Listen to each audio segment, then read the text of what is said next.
अस्सलाम वालेकुम। I am Hajira Shabir from eastern medicine department from जिस university Faisalabad and thanks doctor Mohammad Akram associate professor of eastern department for organising this webinar. आज हम लोग बात करेंगे रूमेटिक हार्ट डिजीज़ के बारे में। ठीक है, सबसे पहले इसमें देखेंगे कि एक्यूट रूमेटिक फ़ीवर क्या है। रूमेटिक फ़ीवर जो है वो एक इम्यूनोलॉजिकली जो है वो मल्टी सिस्टम इन्फ्लेमेटरी डिजीज़ है। ठीक है, इसमें यह है कि ये कुछ हफ्तों जो रहती है। ठीक है, और इसमें जो है वो ग्रुप ए स्ट्रेप्टोकोकल फेरेंजाइटिस जो है वो हो जाता है। इंसिडेंस की अगर हम लोग बात करें तो इसमें जो है वो यूजुअली इसमें वो बच्चे आ जाते हैं जो 5 से 15 साल की उम्र में। ठीक है, बट ये अडल्ट को भी जो है वो अफेक्ट कर सकती है। 3% पेशेंट जो है वो ग्रुप ए स्ट्रेप्टोकोकल फेरेंजाइटिस में जो है इसकी वजह से जो है ये एक्यूट रूमेटिक फ़ीवर जो है ये डेवलप हो जाता है। उसमें ये है कि रूमेटिक फ़ीवर जो है ये इन्फेक्शन को जो है वो फॉलो नहीं करता है। ठीक है, उसके अलावा स्किन इसमें जो है वो फेरेंक्स या उसकी या स्किन इनको जो है वो मोस्टली जो है वो अफेक्ट करता है। ठीक है, उसके बाद अगर हम लोग इसकी क्लिनिकल फीचर्स की बात करें तो जो डायग्नोसिस है इसकी वो बेस करती है जॉन्स क्राइटेरिया पे। ठीक है, जो डिवाइड करता है क्लिनिकल मैनिफेस्टेशन को मेजर और माइनर क्राइटेरिया में। ठीक है, डायग्नोसिस जो है वो बेस करती है 2 मेजर क्राइटेरियाज पर। ठीक है, इनमें जो है वो अगर हम लोग डेक्टेड जॉन्स क्राइटेरिया की बात करें तो मेजर में जो है वो कार्डाइटिस आ जाता है, पोलियाथराइटिस आ जाता है, कोरिया आ जाता है, रिदमा मार्गिनेटम आ जाता है, सबक्यूटेनियस न्यूड्यूल्स आ जाते हैं। और माइनर में जो है वो फीवर, एथ्रेल्जिया, प्रीवियस रूमेटिक फीवर या इसमें जो है वो इसी रिएक्टिव प्रोटीन रेज हो जाती है, लिकोसाइटोसिस और प्रोलॉन्ग पीआर इंटरवल आ जाता है ईसीजी में। कार्डाइटिस की बात करते हैं, बहुत कॉमन सीरियस मैनिफेस्टेशन है, मोस्टली 35% पेशेंट्स में होती है। ठीक है, रूमेटिक फीवर के फर्स्ट अटैक में जो है ये कार्डाइटिस हो जाता है। ठीक है, इसमें जो है वो पैन कार्डाइटिस आ जाता है। ठीक है, कार्डाइटिस में जो है वो हार्ट की 3 लेयर्स आ जाते हैं जिसमें एंडोकार्डियम, मायोकार्डियम, पेरिकार्डियम आ जाता है। ठीक है, और ये डिज़ाइन किया जाता है एज अ पैन कार्डाइटिस। ठीक है, इसमें एंडोकार्डाइटिस जो है वो पेशेंट्स में हो सकता है रूमेटिक कार्डाइटिस के साथ, जबकि जो मायोकार्डाइटिस है और पेरिकार्डाइटिस है ये सिर्फ सफेद केसेस में होता है। उसके बाद एशोफ बॉडीज़ आ जाती हैं। एशोफ बॉडीज़ क्या है कि ये माइक्रोस्कोपिक लेजेंस है। ठीक है, जो कि ये डायग्नोस्टिक है रूमेटिक कार्डाइटिस की। एशोफ बॉडीज़ जो है ये मल्टीपल फोकाई होते हैं, इन्फ्लेमेशन हो जाती है कनेक्टिव हार्ट के कनेक्टिव टिश्यूज़ में। ठीक है, इनमें जो है वो फिब्राइड नेक्रोसिस का जो है वो सेंट्रल उसकी जो है वो नेक्रोसिस हो जाती है। ठीक है, जो कि लिम्फोसाइट से या प्लाज्मा सेल के सराउंडेड होती है। ठीक है, उसके बाद यह है कि इनको जो है वो ये जो एंटी शॉक इसमें सेल्स होते हैं, ये जो है ये एक तरह से जो है वो हिस्टोसाइट्स हैं। ठीक है, एंडोकार्डाइटिस में यह है कि एंडोकार्डियम जो है वो इसमें जो है वो कार्डियक वॉल्स आ जाते हैं जो कि मैक्सिमम इन्वॉल्वमेंट शो करते हैं।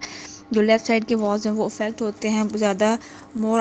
ठीक है, उसके बाद ये स्वेरली जो है वो देन द राइट होते हैं जिसमें ट्राइकस्पिड और पल्मोनरी आ जाता है। ठीक है, इन्वॉल्व वॉल्स जो हैं इनमें जो है वो एडिमा हो जाता है। ठीक है, इन्फ्लेमेशन हो जाती है वॉल्व की। ठीक है, जिसके रिजल्ट में जो है वो प्लेटलेट फिब्रिन थ्रोम्बिन जो है वो हो जाता है।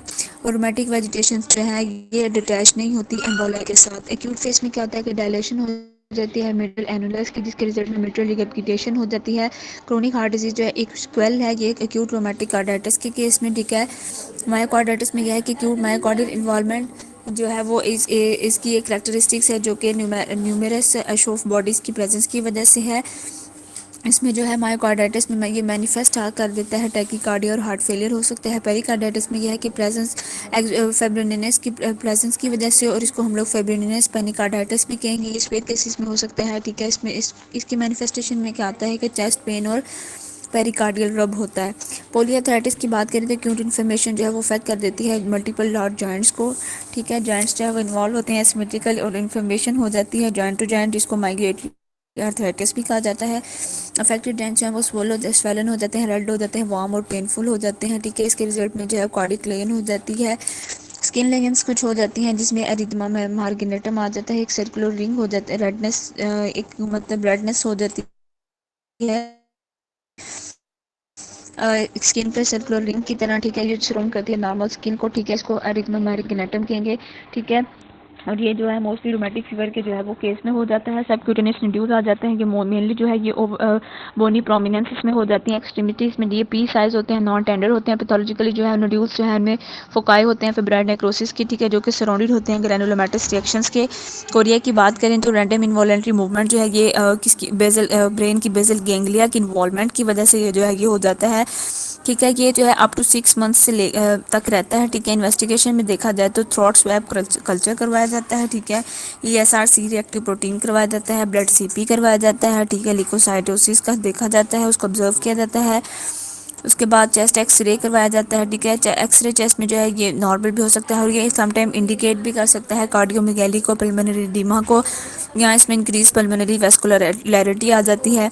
ECG की देखा जाए तो ये इंडिकेट करता है प्रोलॉन्ग PR इंटरवल को, हार्ट ब्लॉक हो सकता है, फीचर्स आ सकते हैं पेरिकार्डाइटिस के, मायोकार्डाइटिस के।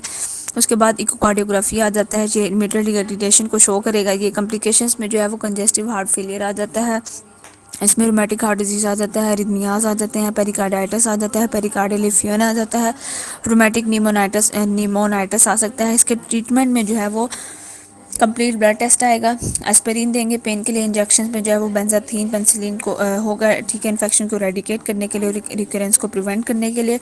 स्टीरॉयड्स आ जाएगा अगर तो कार्डाइटिस जो है वो प्रेजेंट है। प्रोग्नोसिस की बात करें तो मेजोरिटी ऑफ पेशेंट जो है वो एक्यूट रोमेटिक फीवर के साथ जो है वो कम्प्लीटली रिकवर हो जाते हैं एक्यूट अटैक से, usually with in the 6 weeks. लेकिन इसमें बहुत पेशेंट मतलब स्मॉल 1% पेशेंट जो है वो एक्यूट फेस में भी जो है वो उनको मतलब उनकी डेथ हो सकती है, ठीक है, और उनको मायोकार्डाइटिस की वजह से जो है वो डेथ भी हो सकती है। उसके बाद एक्यूट रोमेटिक फीवर जो है under the 5 years of age जो है इसमें हाई रिस्क होते हैं कार्डाइटिस के। उसके बाद अगर हम लोग क्रोनिक इसकी रोमेटिक हार्ट डिजीज़ की बात करें तो ये जो है रोमेटिक एंडोकार्डाइटिस जो है ये हील्स होता है बाय द फिब्रोसिस, ठीक है। फिब्रोसिस जो है वो फ्री एंडोकार्डियम में हो जाती है, लेकिन ये समटाइम ये जो है वो वॉल्व्स की इन्वॉल्व कर देती है, जिसकी वजह से वॉल्व डिसफंक्शंस भी हो जाता है। उसमें बाद इसमें जो है लेगेंस आ जाते हैं, जिसमें स्टेनोसिस आ जाता है, स्कारिंग हो जाती है वॉल्व की, ठीक है, जिसकी वजह से वॉल्व ऑरिफाइस के डायमीटर में जो है वो रिडक्शन हो जाती है, जिसको वल्वुलर स्टेनोसिस भी कहा जाता है। इसमें वॉल्व ओपनिंग जो है वो इनकम्प्लीट होती है। उसके बाद इसकी रिगर्डिटेशन आ जाता है, स्पेयर डिस्ट्रक्शन हो जाती है वॉल्व की, ठीक है। ये कॉज करता है वॉल्व रिंग डायलेशन, ठीक है, जो थिकनिंग और शॉर्टिंग हो जाती है कार्डियक टेंडिनाई की, जिसके रिजल्ट में जो है वो ब्लड की रिगर्डिटेशन हो जाती है। क्लिनिकल फीचर्स जो हैं इसमें क्लिनिकल मैनिफेस्टेशन वगैरह रहेगा, साइन एंड सिम्टम्स डिपेंड करते हैं कार्डियक वॉल्व के ऊपर, ठीक है।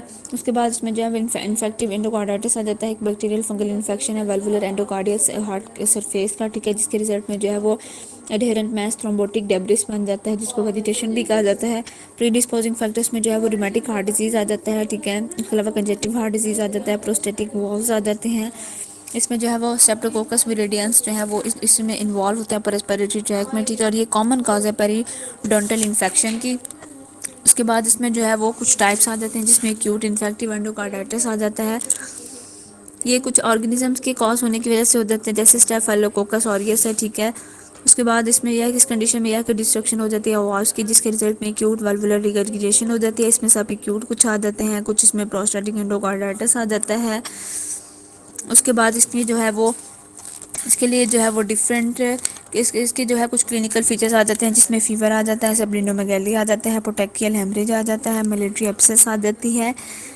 उसके बाद अगर हम लोग इसकी इन्वेस्टिगेशन की बात करें तो इसमें हम लोग जो है वो ब्लड कल्चर करवाएंगे, उसके बाद कुछ दूसरे टेस्ट करवाएंगे, एनीमिया उसमें देखेंगे, इसमें नामोसिटिक नॉर्मोक्रोमिक सी रिएक्टिव प्रोटीन जो या ESR जो है वो बड़ा होगा, लिकोसाइटोसिस इसमें कॉमन है, थ्रोम्बोसाइटोपिनिया जो है इसमें प्रेजेंट होगा। इकोकार्डियोग्राफी करवाएंगे, जिसमें जो है इन्वेस्टिगेशन की जाती है वेजिटेशन की डिटेक्शन के लिए, वॉल्व डैमेज के लिए, एब्सेस फॉर्मेशन के लिए। ECG करवाएंगे जो मायोकार्डियल इन्फॉक्शन को शो करवाएगा। चेस्ट एक्सरे करवाएंगे जो कार्डियक फेलियर को जो है वो इंडिकेट करेगा। यूरिन एनालिसिस करवाएंगे, इसमें प्रोटीन यूरिया देखेंगे। माइक्रोस्कोपिक हीमाटोरिया इसमें जो है वो प्रेजेंट होगा। सीरोलॉजिकल टेस्ट करवाएंगे फिर जितने भी इम्यून कम्प्लेक्सेस के लिए, जैसा कि लो C3 या C4 कम्प्लीमेंट्स हैं, ठीक है।